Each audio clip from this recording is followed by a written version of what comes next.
welcome to the simplicity of happiness when more is too much. This podcast offers tips and techniques for a better life. And before we start with another episode of the Simplicity of Happiness podcast, I would like to remind you that you can find out all about me and my thoughts on simplicityofhappiness.com, as well as Patreon, where I am providing extra content for all of you who support me and the education of children in Africa. And now relax and enjoy the show. Well, hello and welcome back to yet another episode of the Simplicity of Happiness podcast. And as you might have noticed, I'm on a running streak with interesting guests that I have meaningful conversations with. And today is Liam Naden from Australia in Italy. Hello, Liam. Hello, I'm from New Zealand, actually. What? Yes, that is so true. We talked about Australia and you told me to skip Australia and go to New Zealand right away. This is why Australia was sticking in my head. Because when I think of you, I think about don't visit Australia first. Well, anyway, you are in Italy at the moment. Mm-hmm. And I want to start with a little story. There are sometimes people I know that are doing quite well in their career and in their life, house, car, job, money, family, doing well. And then for some reason, things are falling apart and they are losing bit by bit of what they worked for so far. And now I recognize two different character types. One of them, they are going the downward spiral into misery, and they feel very sorry for themselves, and they really struggle to get back on their feet. And there are other people who take that as a chance to live the life they couldn't because they had so many responsibilities before. What do you think sets these two, behaviors apart? What is the difference? Well, I think the difference is what you think something means. Because the reality is that's really what what creates the happiness in our life, or otherwise, is the meaning we attach to anything that happens. It's not actually what happens, it's what we think it means. So you could look at something as a quote-unquote disaster, or you could see the same thing as an opportunity, which is just what you've been explaining. And I think the thing I've learned is that we actually have a choice. We can choose to see something as a disaster, or we can choose to see it as an opportunity. Because the funny thing, and I do a lot of work helping people understand how their brain works, but the way your brain works, it really is taking in information, and based on several things, you are creating an interpretation of what you are seeing or what you are experiencing. And what do I do when my interpretation is a catastrophe? Well, you need to ask yourself, what do I think this means? And equally important, why am I attaching that meaning to it? And one of the ways that can help you change that is to look back on your life and say, what is something that happened to me that at the time I thought was terrible, but actually that turned out to be really good in the end? And, that could be the end of a relationship or the end of a career or a business. And you realize at the time, this is horrible. Why is this happening to me? I can't see how this could be any good. And then in hindsight, you look back and you say, I'm so glad that relationship didn't work out, or I'm so glad I didn't get that job, because if I'd got that job or struggled on with that person, I wouldn't have what I'm doing now. And I've found something so much better.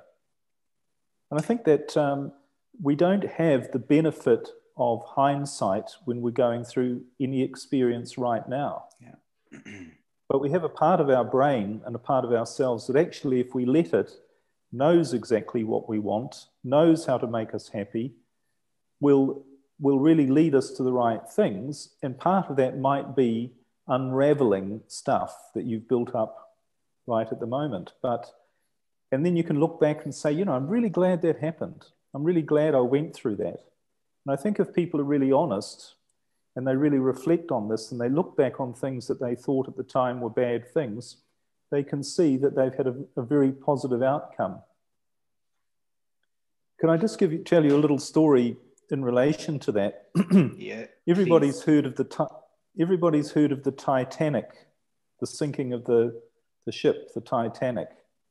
And everybody would say that was a terrible tragedy. Why did that happen? That was so awful, one of the biggest disasters in history.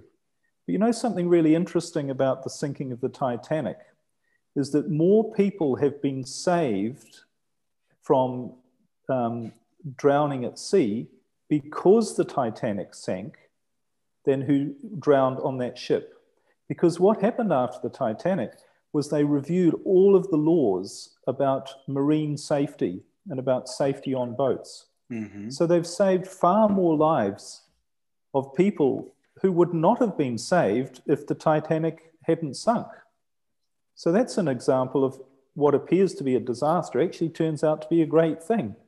And obviously not necessarily for the people on the ship, but overall in perspective. So you never know what you're going through if it really is that bad. It feels like it at the time, but you never know what the purpose of it is until later on. You are a sailor, aren't you? Absolutely. Yes. Well, I'm gonna skip in or jump into a little story about yourself, because I have a question about sailing. And just in case that I forget about it, it will be about Boris Herrmann and the Vendée Globe, to make a little mind game about this. But first, well, how did you give us who did not have any pre-talk with you an overview on, well, how did you end up in Italy being a sailor without a boat? Well, that's a very long story. How did I end up in Italy? Quite honestly, a few years ago, I lost everything that I had, and my life went on a completely different path. And instead of trying to acquire more and more stuff to make me feel secure and happy, which is what I realized I'd been spending my life doing, and driven by the fear of not having enough, because I lost everything, I no longer had the fear of not having enough. And so I was able to recreate my life without really too much planning, without too much worrying, trying to make things happen and just allow things to happen. And when I did that, I realized what I was actually doing was allowing the part of my brain that is in control to actually start creating the life for me that I really wanted, and the life that was going to make me happy. So I formed a new relationship with somebody, and I started to create businesses that were not stressful and that I really enjoyed. And we decided that we didn't need or want necessarily to live anywhere. Firstly, out of necessity, because when we had no money, we couldn't afford to rent anywhere. So we went house sitting in New Zealand for a couple of years. And then we just realized that we didn't. Wow. Yeah. Yeah. Mm-hmm. And I think we moved 18 times in 2 years. It was great fun. But then we continued realizing that actually, and what we do now, and what we've done for several years, is let's just see what shows up. Rather than having goals, planning, trying to figure stuff out, we just let's see what shows up. And that's the way it's been for the last few years. And so we decided, after being in New Zealand, let's go and explore Europe. So we took a suitcase and a one-way ticket and went to Europe. And we just traveled around. And after a few months, we were on a plane to southern Italy, because we thought we'd go and have a look at that. And just as we got on the plane, I got an email from somebody who said, would you mind looking after my house for a few months down? And it was right, the closest airport to this place was where we were going. So that's what we did. And then we bought the boat And then we sailed around, and then it was time to sell the boat. And really, we just take it one step at a time and see what shows up. And at the moment, I'm in a place in Italy where we sailed our boat and sold it and thought, wonder what we'll do next, wonder what will show up. And then about a week later, we got a contact from somebody who said, would you mind looking after my house on an olive grove, which happened to be 2 hours drive from where we were in Italy. And she said, you know, if you could just keep an eye on it and stay there as long as you like, that's fine. So people get bogged down, I think, in planning, you know, and trying to figure stuff out. But if you actually let your brain do the work, you just focus on what you're doing now and take the next step, and you'll be amazed at the miracles that show up. And that's why we're here. What is your thought about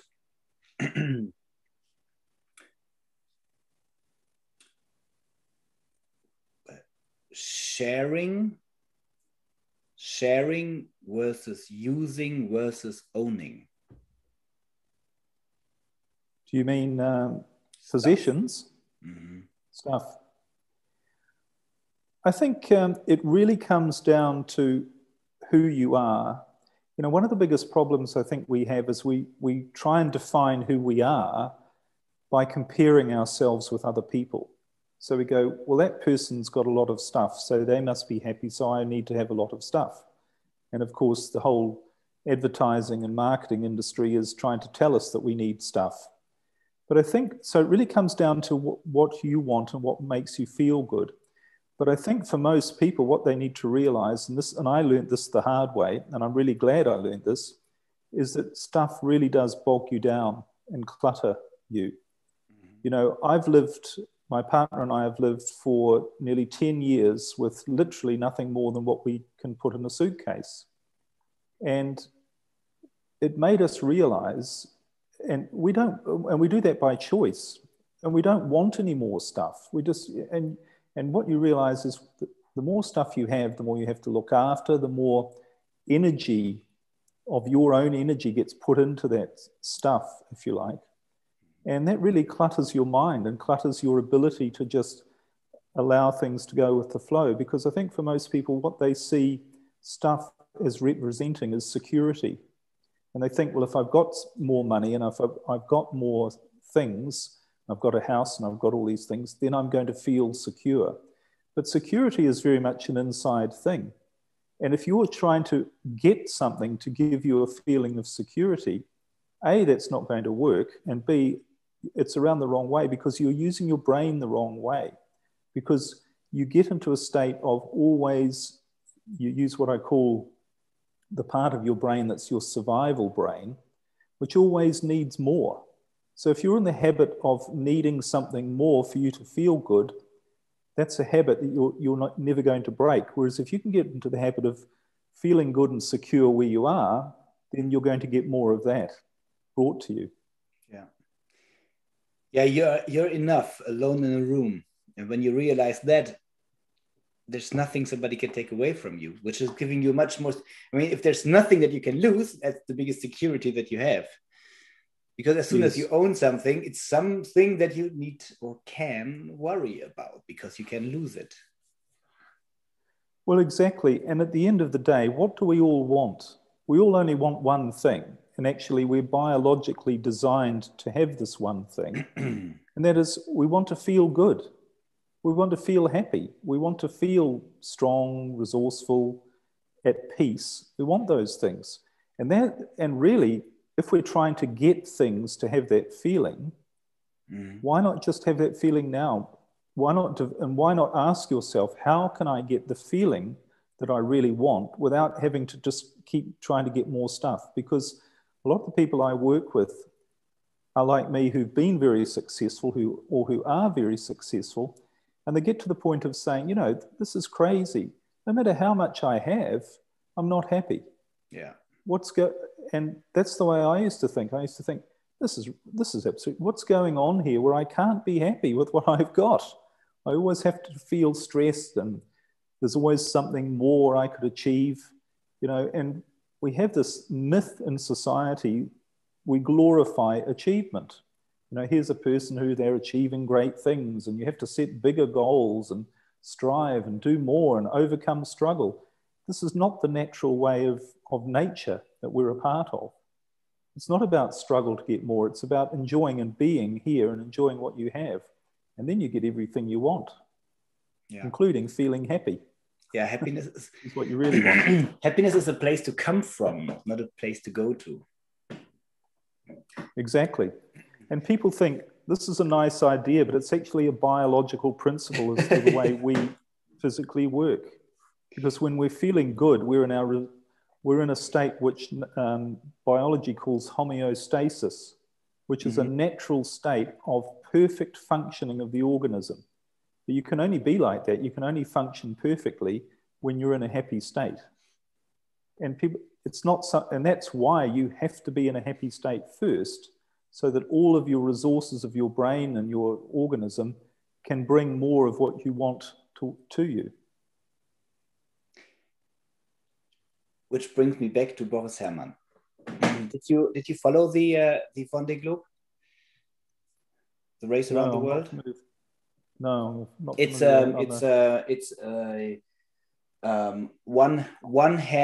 one-handed, unsupported around the world race on sailing boats, and it's taking place every couple of years, so not every year. And they are sailing in a boat class. I think it's called Amoca Open 60s, something like this. So foiling monohulls, and just about 4 weeks ago, the Vendée Globe ended, and there was a German guy who sailed there. I think it was the first time that a German guy took place, so it was a big deal about Boris Herrmann, and because you need to have quite a lot of financial background or supporters for all these, well, the boats and the logistics and everything to be taken care of. And he had one goal: finish. Because there are a lot of people who drop out during the race, because if something breaks and you're alone, you're going to be in a big trouble. Now something happened. Almost on their final leg, home to France or home to the Netherlands. Well, you see, I didn't follow it correctly, but it's starting in Europe and it's ending in Europe. One of these boats broke in the middle. So, and this guy, being alone on the boat, heard the crack, looked to the front of the boat, and he saw the bow going upwards. And then he looked down, and the water was already flushing in. So he could only grab one bag, and there was no satellite phone on that bag, just just food. And he still had, I think it was 5 meter waves. Wind in the 30s, so quite a bit of struggle, but he had an on-body AIS, which normally doesn't help you. But there were people following right behind him, and they could pick up the AIS, so they knew where he went off the boat, and they searched for him, and they actually found him after 24 hours. And during that, these people who helped searching, they got a time bonus. And Boris Herrmann ended up, after helping somebody and losing his position, being first in the field. So from winning, he went to, from participating to hopefully I'll finish. He was winning that thing. And it was impossible that he's going to lose that. And then he hit a fishing vessel, full speed, with a lot of damage, and but he could keep on sailing, and he lost the first place. So he came in, before that, the second position would have been a huge success, and now he came in basically just losing the first place because he hit another boat. Well, what do you tell a person like that? I mean, if you come in like frustrated, say, if I had paid attention, I would have won that thing. Now I'm the first loser. Well, a very interesting thing about the brain or the mind is that we create a new normality very quickly. Yeah. And, you know, sometimes it's like people, and this has happened to me, you know, you think, if I can make $50,000 a year, I will be so happy. All of my dreams, that would be so amazing. If I had my own business and made enough to live on, I'd be so happy. And then you get to that, and then you go, you don't say, I am so happy. You say, if I could make 100,000 dollars a year, or euros, or whatever. Yeah, whatever. I would be so happy. And I just can't wait for that to happen. I would be so happy. And then you make that and you're still not happy. So the mind adjusts to your new normality very quickly. Yeah. And if you're in a mental state of wanting more, or seeing that or not being satisfied with what you have, then it doesn't matter how much you have. So you can go from first to last to wherever, and you're still never going to be happy, because he could have even come first and gone, well, yes, I came first, but what's the next achievement that I have? Yes, I'm happy for a few minutes or days, but I'm not happy anymore now. I must achieve more. Yeah. So what I'm he's playing that game. I don't know the person, but most people play that game. They play a game with rules that they can never win, which is, I'll be happy when I have more. Yeah, I'm wondering about this one incident. I think he seems to be a very reflected person. I mean, he has been at sea on his own on a flying boat for 71 days. The funny thing is, when he arrived in Germany, he had to go into Corona quarantine because he was coming from abroad. Being alone on a boat for 71 days. I wonder where he picked up anything except from being hungry. So there's a lot of time to talk to yourself and think about yourself. The thing that came up to my mind is, if this happened to me, how it's not about being first or second, because I think he's reflected enough to see what he achieved. But if I had paid more attention that one moment, so it's my fault. It's not somebody else's fault. It's nobody that I can blame it on. I had it all. I worked for this 70 days and then I screwed it up in a second. How do you teach somebody not to blame yourself for that moment? How can there be anything positive in that moment on hitting that other boat? Well, the thing is, there is always something positive in every moment, because our brain is designed, this whole universe exists in perfection. There is no such thing as anything being not perfectly the way it should be in every moment. Because if it wasn't perfectly the way it should be in every moment, then the whole, and physicists will tell you this, quantum physics dictates that the whole universe would simply collapse. So everything is in perfection in every moment. The only thing that's not perfect is your perception. If you see something as imperfect, what's imperfect is not what's happening, it's what your perception of it is. So what I would say to somebody who is really frustrated is to ask themselves, and you might not be able to see it straight away, might not see it for 5 years, but you can start by asking yourself, acknowledging and realizing that everything is perfect, and the fact that you can't see it doesn't mean that it isn't. But you can start by asking, what's really great about this? What could be great about this that's happened? What could make what am I not seeing that could make this perfect? So me saying to myself, I'll give you a really good example. Me saying to myself, if only I had done that, then everything would have turned out differently. What an amazing lesson to learn about yourself. And the lesson is, you're going to do things that you later, or for an instant, are going to regret. You can't help that. Things are not going to go the way you demand, expect, or want them to go.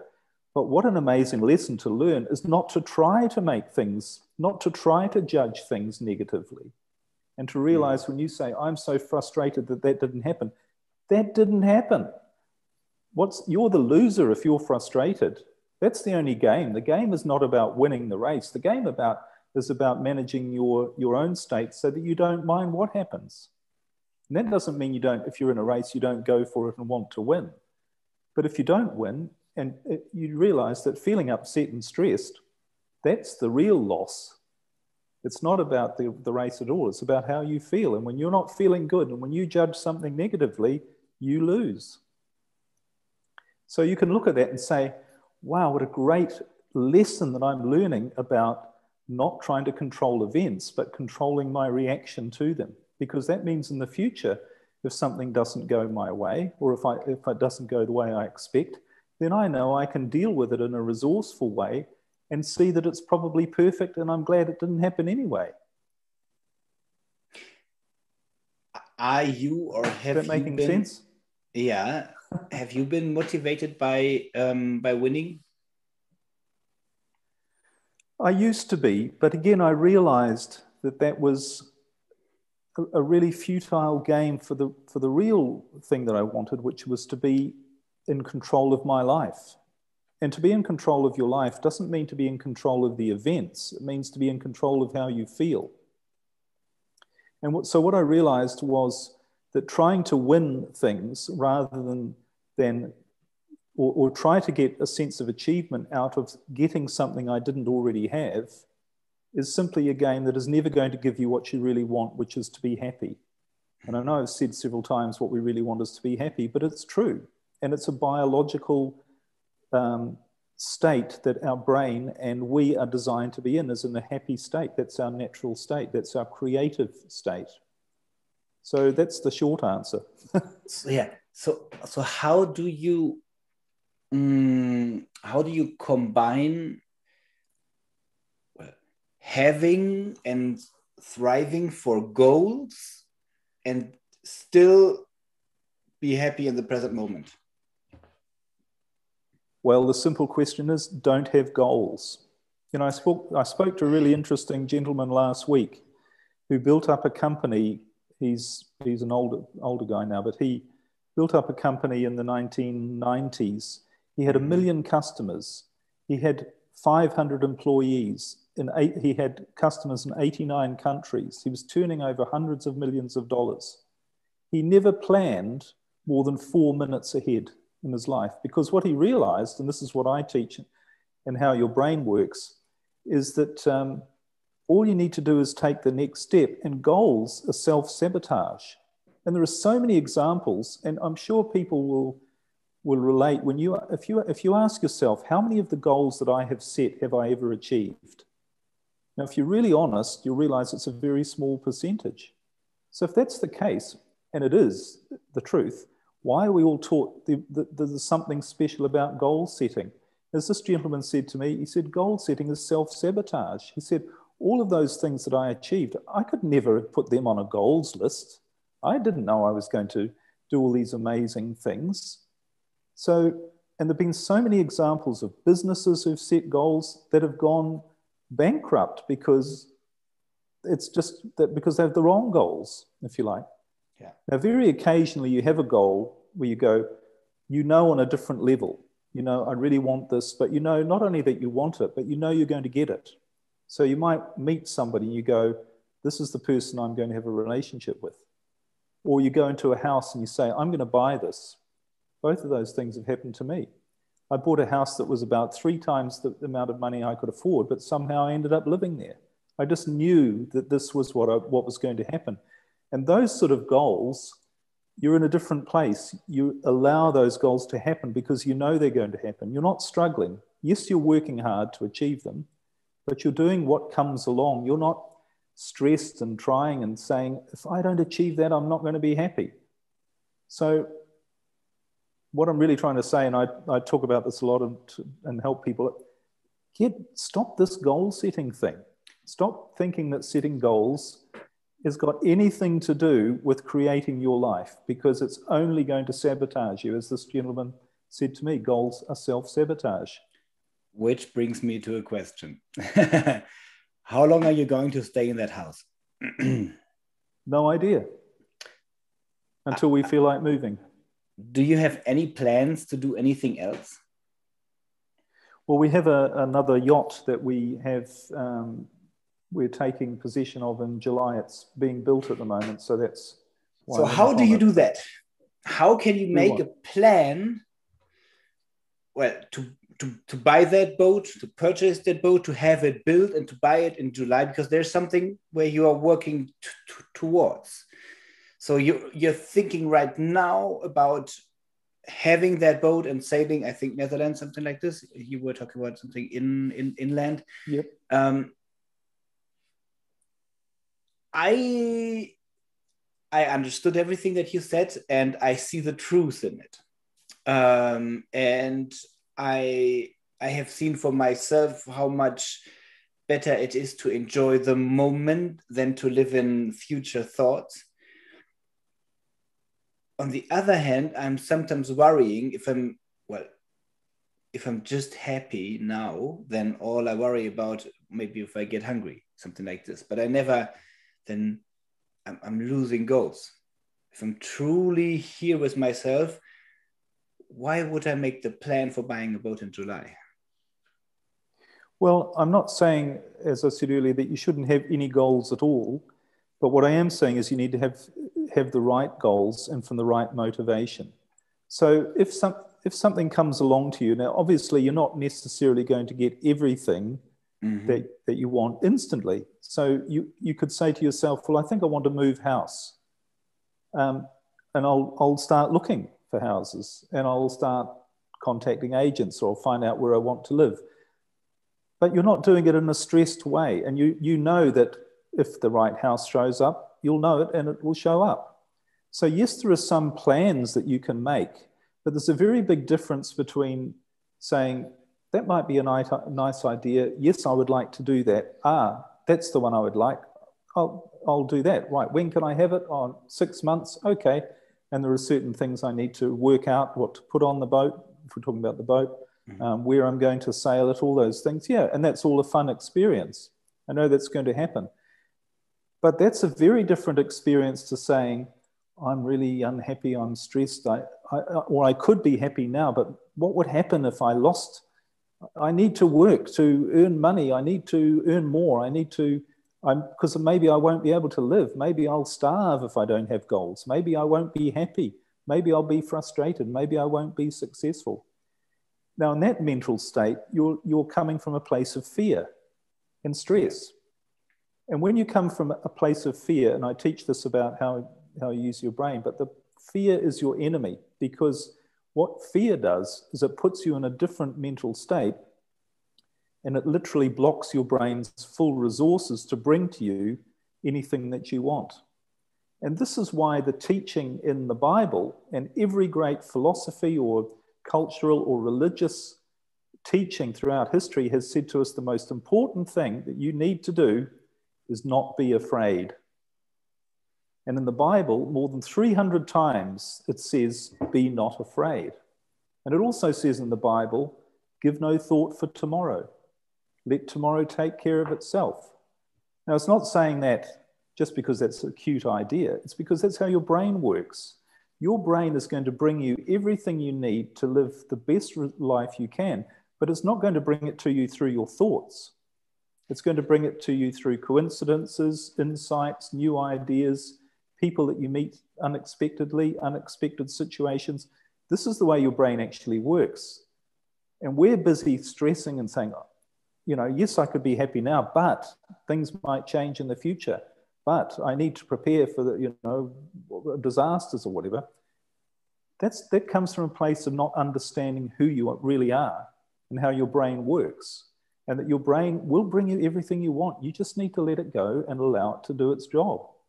And if you're trying to control things and get stressed and accumulate stuff to make you feel happy, you really are blocking your brain, and you're going to create problems in your life. Problems are a sign that you're doing it wrong. Can you give me or can you give us a short overview on how to use our brain? Okay, well, the thing to realize is that fear is the enemy, because there are 4 parts to your brain, and these are all located in different parts of your head, if you like. These are physical locations. So maybe really briefly, I have a whole coaching program that goes into depth about this, but really briefly, you have a thinking brain, which is where you bring in information and you store it to make sense of it from your senses and your outside world. That's your thinking brain. That's your information and communication brain. You have your emotional brain. That generates your feelings. Then you also have your what's called your mechanical, your survival, or your reptilian brain, which is the bit at the back of your head or back of your brain. And that's all to do with your automatic functions like your breathing, your digestion, all of those things that you don't have to think about. And it also is the part that's responsible for your fight, you might have heard of fight, flight, survival reaction. So this is the part of the brain that's designed to be activated when you're faced with an immediate threat or danger. So this you stop thinking. Was this part of the reptilian brain, or is it number 4? Yeah, that's still part of the third brain, the mechanical reptilian brain. That holds your survival mechanism, everything to do with survival, including your reacting to a danger. But there's a fourth part of your brain that runs everything, and more, it was for a while thought those were the only 3 parts of the brain, but they've discovered a fourth part, and that's physically located between your emotional brain and your thinking brain. And this is what I call the creative brain. And this is where intuition, creativity, imagination, gut feelings all come from. They're all generated here. But here's what happens when you're afraid. And I'm sure you'll relate to this. This is what's designed to happen. So if you see somebody rushing towards you, waving a knife and shouting at you, do you think about it, what you're going to do? No, you don't. You snap, and your brain, your emotional brain, sees that this is a danger. This is a threat to you. So your emotional brain sends chemicals into your body which activates your fear, and it makes you feel afraid. They're called hormones sometimes, or neurotransmitters. Your emotional brain says, you've got a danger, you need to react. Stop thinking, react. So your survival brain, your fight, flight, freeze brain, reacts, and you run out of the way, or you shout, or you fight back. You do all of these things without thinking. But here's something that really, and this is perfect when you're faced with a danger, because you don't want to stop to think. You don't want to think, what should I do? You just need to react. Otherwise, you might die. Or say if a lion comes running out of the jungle in the old, in primitive times, the person, it's been built as a survival mechanism. But here's something really interesting that happens when you feel that fear and you've shut, is that all of the energy of your brain and your body goes towards anything that's necessary to fight the danger, and anything that's not necessary gets shut down, and all of the energy from that part of your brain gets diverted to the necessary reaction, survival part. So what gets shut down? Your creativity. Your creative brain is what gets shut down first. Because if you're being faced with a danger, you don't want to be looking at the trees and evaluating things and being creative and imaginative. All that gets shut off.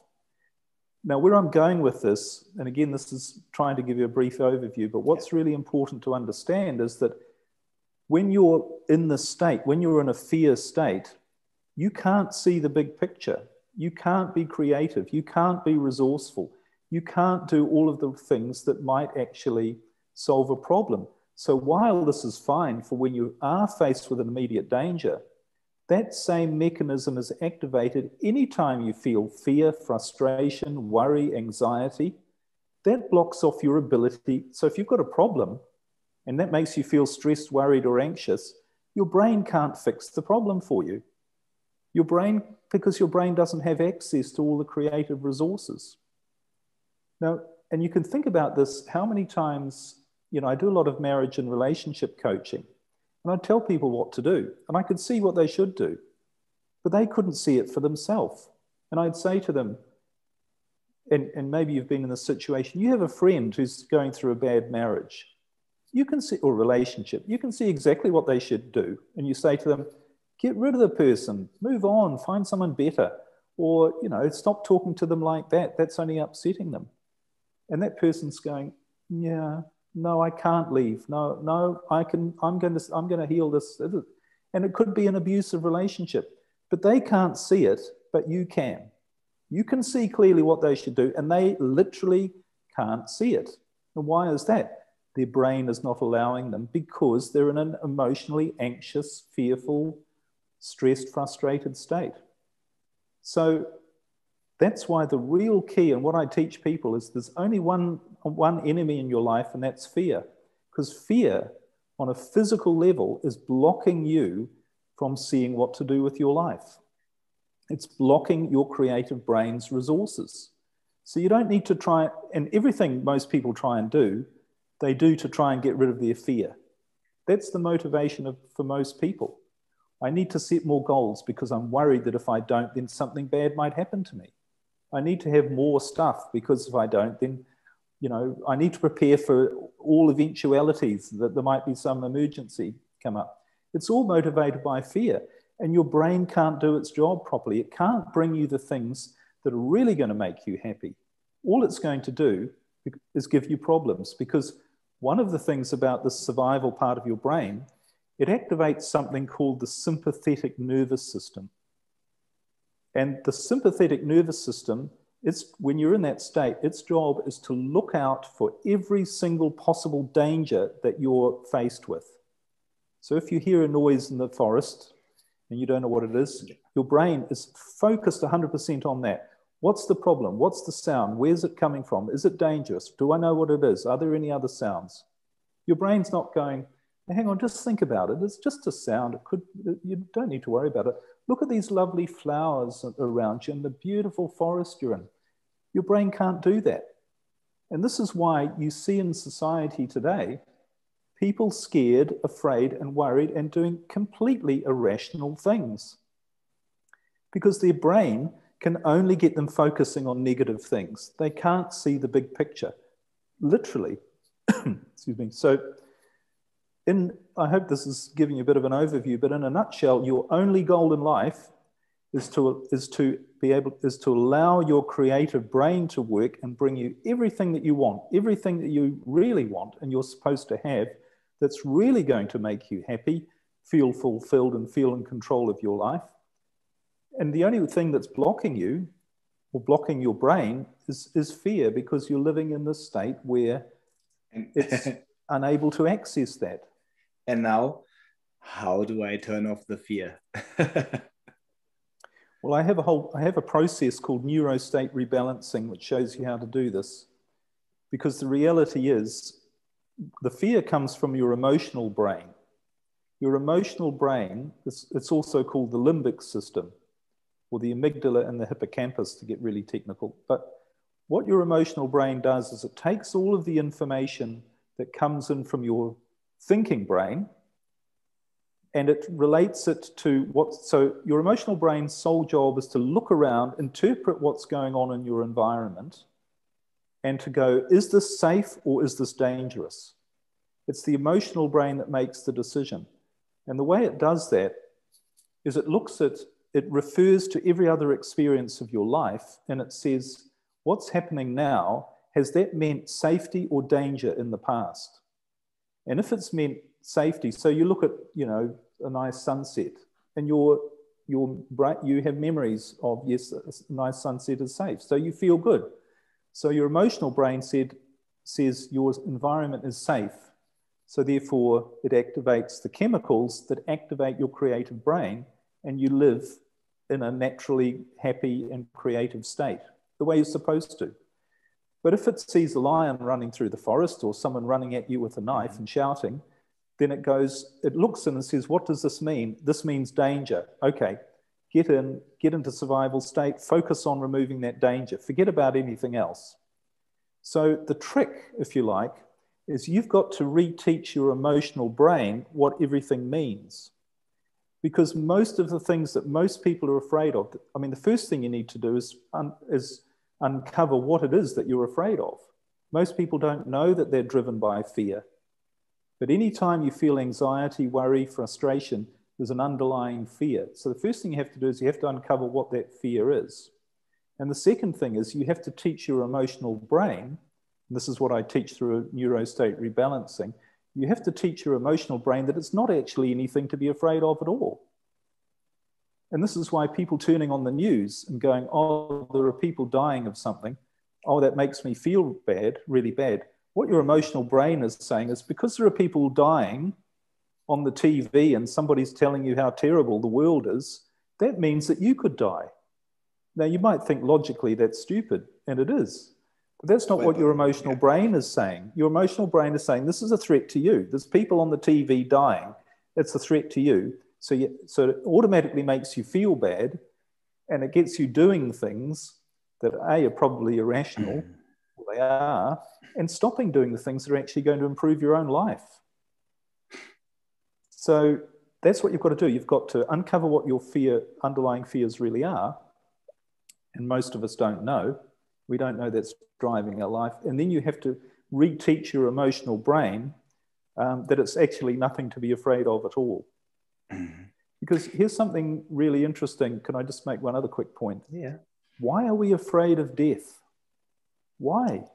Because it's such an irrational fear. Because I don't know if I've done quite a bit of reading about people who've had near-death experiences. And there've been more tens of thousands nobody complained of about it. Everybody said to the doctor, why did you bring me back? And every religion teaches us there's a paradise waiting for us on the other side. And every single person in a near-death experience says, it was so much better over there. You know, I didn't want to come back to this existence, yet we're all afraid of death. Why are we afraid? It's an irrational fear because our brain is telling us it's something to be afraid of. But it doesn't make any logical sense. But you can't see that. If your emotional brain can't see that, if you've somehow trained it to see that as something to be afraid of. I hope I'm making sense here. Well, I don't know. What do our listeners think? You can text me, write, comment if you like. For me personally, it does. But the show's not about me, but about the listeners. So let me know what you think about it. Is there anything to read about this or any kind of program on your website? Well, I actually have my own podcast called Using Your Brain for Success. Mm-hmm. And I go into this in much more detail. Every episode is really an explanation more about how your brain works, how you work, not on too technical a level, but because understanding is the key. And, you know, for most of my life, this is what I didn't have. I was busy. I studied religion, spirituality, self-help, motivation, business, everything I could think of to try and find the answer to the question, how can I be happy and successful? And I got a lot of success, but I was stressed and I had lots of problems and I was doing a lot of things I didn't want to be doing. And I never really felt good. Well, I felt good sometimes, but I didn't really feel I had a handle on my life. Yeah. And it was only really when I started to explore out of necessity, because my life changed completely when I lost everything, which it shouldn't have done if I was such an expert on success, and goal setting and motivation. Yeah. So what had I been doing wrong? Well, what I realized was I hadn't interpreted the teachings of religion, spirituality, self-help, motivation, and everything else in the right way, which was you have to use a different part of your brain than trying to figure stuff out. There's an infinite computer, which is your brain, which is way beyond your thinking brain. So the real key, and that's why I've developed the podcast and the Neuro-State Rebalancing program, is you've got to start to understand this, you know, and this is what I teach. And it does require there is a little bit of depth to it, but this is the way we are designed to function biologically. Mm-hmm. So, you know, as I say, I have a whole podcast and program about this. Tell me the name of the podcast and the name of the website again. I'll put it in the show notes as well. So if you are not driving at the moment, you can just have a look at the show notes and click on there. But if you are, and if you remember one thing, it is well, just my name, liamnaden.com. Yes. And Liam actually, if you are looking for Liam Naden on that search engine, you actually find him first in the row. So quite easy. And the podcast is called? The podcast is called Using Your Brain for Success. Using Your Brain for Success. So it's on, I suppose it's on all the podcast apps out there. Yes. Otherwise you just go to Apple Podcasts and have a look and subscribe to Liam. So for some future insights. Now it has been almost an hour, and I could go on for another one. Thank you very, very much for your insights. Very interesting. I personally would like to talk about sailing as well. Yes. But for today, I think this it makes sense to wrap it up, because there has been a lot of interesting insights. I hope I see you again somewhere on the waterways of this world. Is there anything that you want our listeners to keep in mind? Could I leave you with a little sailing story? Of course. You had one earlier.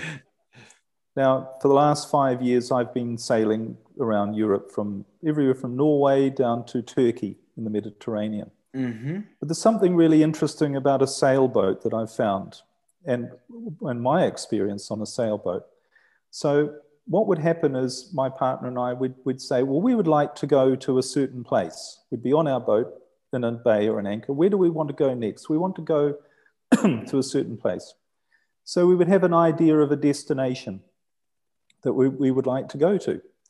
And we'd get out the charts and we'd plan the course and say, well, this is probably the best way to get there. And we'd consider the environment, the wind conditions, or the water, or whatever.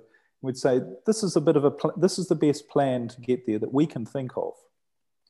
And then we'd pull up the anchor and we'd pull up the sails. But what happened then? We let the boat take us there. Now, we didn't stand up by the mast. We wouldn't and try and blow into the sails to try to make it go faster.